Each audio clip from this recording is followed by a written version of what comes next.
Our normal mode is to be holding on. There's something inside of us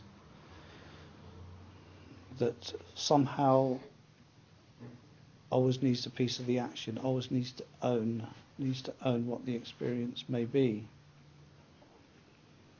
And once that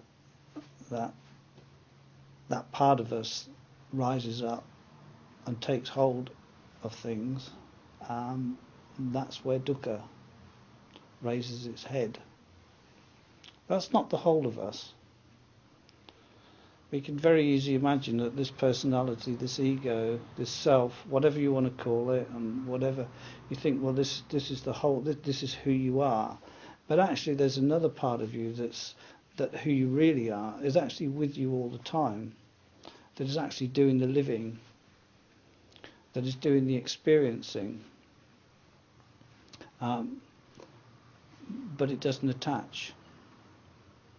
So when you don't attach to things, when you truly just open and you go and you experience whether it's pleasant or it doesn't matter what the event may be, and it comes and you experience it, you live it, you do it, and then you let it go and it passes off, and you don't hold on to it in any way. You don't chase it, you don't grab it. If you can do that with things, and that's who you really are. That's your true self. Your true self, not the ego self. That's who you really are. That's a feature of your true nature.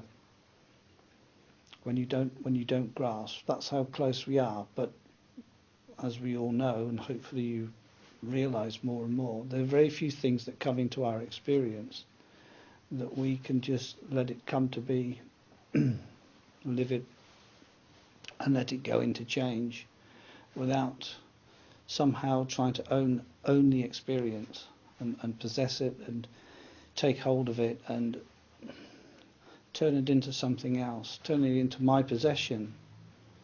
But to start to overlay things on top of the bare experience, then that becomes the self. That's the thing of attachment. In different degrees, sometimes real grasping, whether it's real grasping in the sense of greed and you want something, or you become very reactive, you become very angry, or you want to run away, or the fear, whatever, which you wouldn't say is grasping, but actually it is. You're grasping at the situation, and this is the realm of the self, the grasping self. And we can very easily imagine, well, that's the whole of who we are. But actually it's not true. That part is always running with you through all of these situations. It's not the grasping self, the one that actually experiences the thing in the first place. And it's to be able to learn to identify that part of you. It's who you are. It's here. It's under your nose. Don't imagine it's like something that's buried somewhere that you've got to spend the next 5 or 10 years looking for it. Some esoteric path and all of that. We're living for that part of us that is living and experiencing life is not the ego. Is not the creator of dukkha.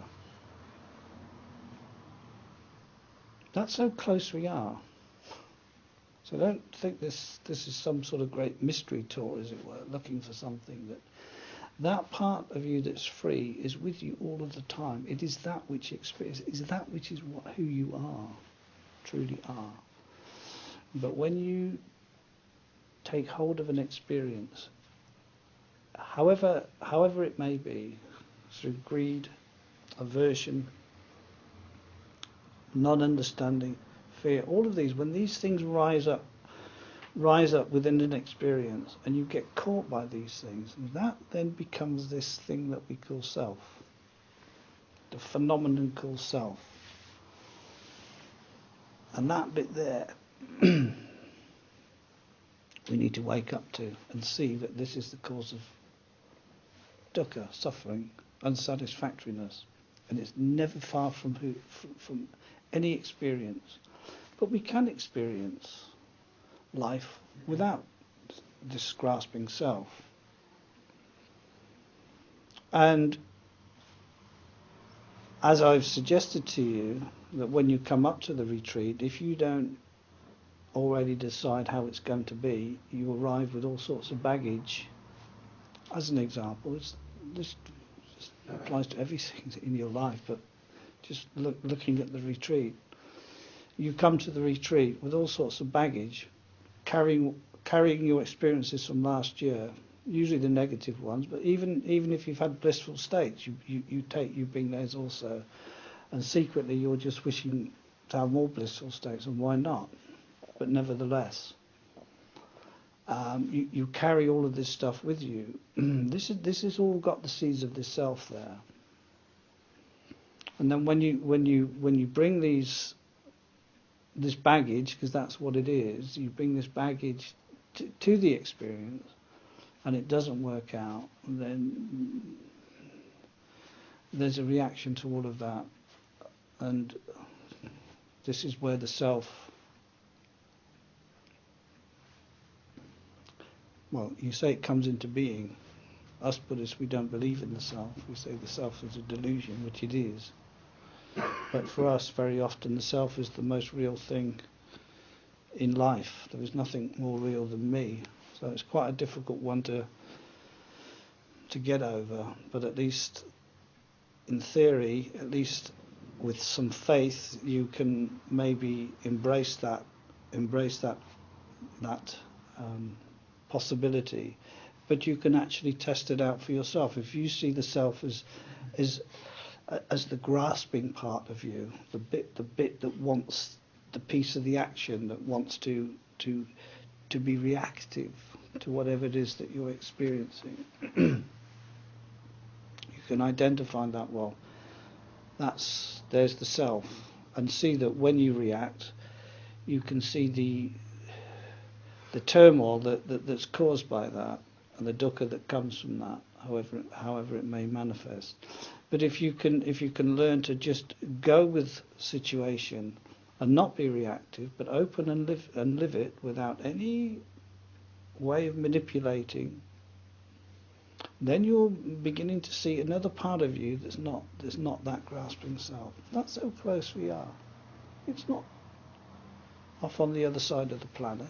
We're so close.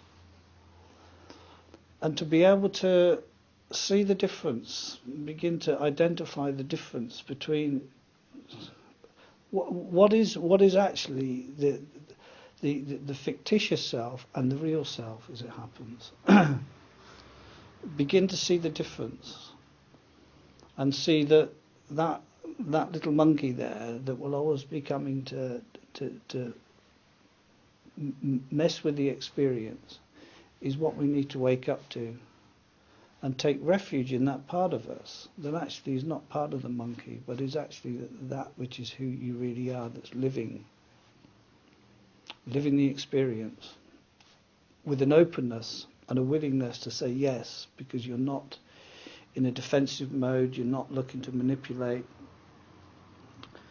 try to do something with that experience, but rather just open and live it, whatever it may be. And it can be an unpleasant one. It can be something that really challenges you. But to go with it, rather than shut the door, draw the veil, but to go with it and to stay with it openly, without being reactive, without carrying it and making it into something.